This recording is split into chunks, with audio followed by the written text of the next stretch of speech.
I wanted to talk about Cory Sandhaegan. Okay. Cory Sandhaegan coming off a great win, rebounding off his loss. Yeah. Um, Because he lost to Aljamain Aljamain Sterling Sterling in the first round, round. and you told me that he said he was embarrassed that happened, so he really upped his game, and he came back with it's in one of our clips on the Last Set channel, by the way. Subscribe and check out the clip, but you broke it down because you're from a Taekwondo background, but Cory Sandhaegan set up a beautiful spinning back kick, a spinning hook kick, and it just clipped old mate. It kind of didn't even hit flush, because usually you want to hit him with the heel, but it kind of just went over the top of the guy's head and just kind of off Marlon Moraes' head and just kind of clipped him. Got Moraes to actually do a little bit of a back roll, back somersault, right? And then Cory Sandhaegan just swarms him.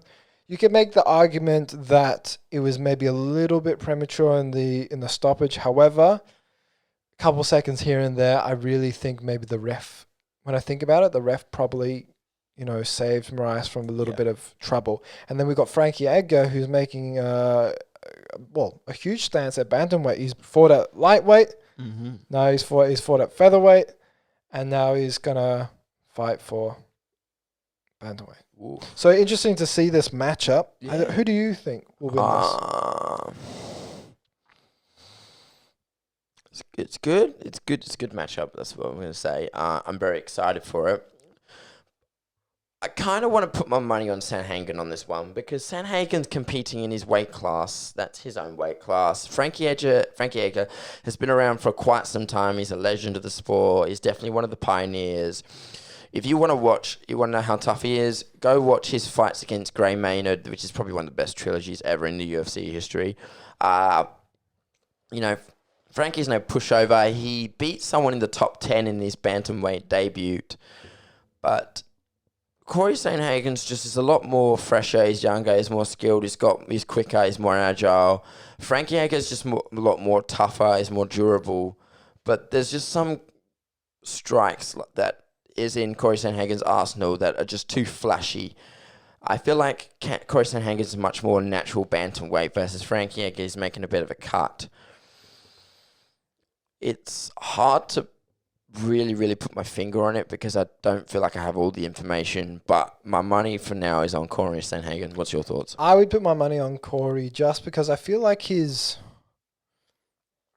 can certainly take a hit, but I feel like his loss to Aljamain, Aljamain's the number one contender. That's not a loss to be unhappy about. I think he was unhappy about his performance against Aljamain, not who he lost to.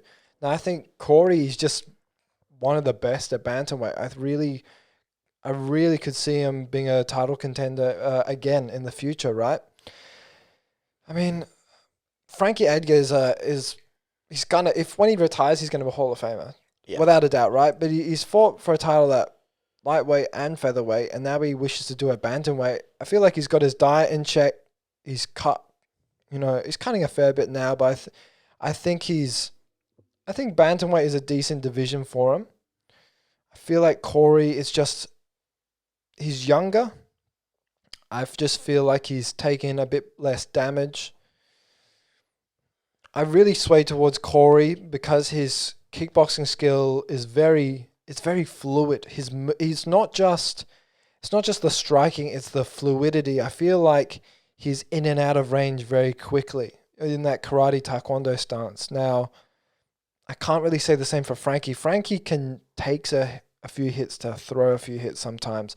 And we saw that it did pay off against Pedro Munhoz. I thought he did very, very well against Pedro because Pedro hit him with everything except the kitchen sink, right? And he still kept walking. So I know we were talking about Overeem and how some people have questioned his chin with the amount of damage he's taken and the amount of experience in full-blown wars. I don't think that's an issue with Frankie. I think Frankie's chin is solid, and I think it's fine at bantamweight, even though he's cutting weight. I just feel like Cory's skill is better than Frankie's. Frankie's wrestling might, be a wild card here, but however, Cory's been fine on the ground. The Aljamain Sterling one, not as, a little bit of a blemish on his record. However, this is Aljamain Sterling we're talking about. He's brilliant on the ground coming from Matt Serra's Jiu-Jitsu Academy. So I sway towards Cory Sandhaegan.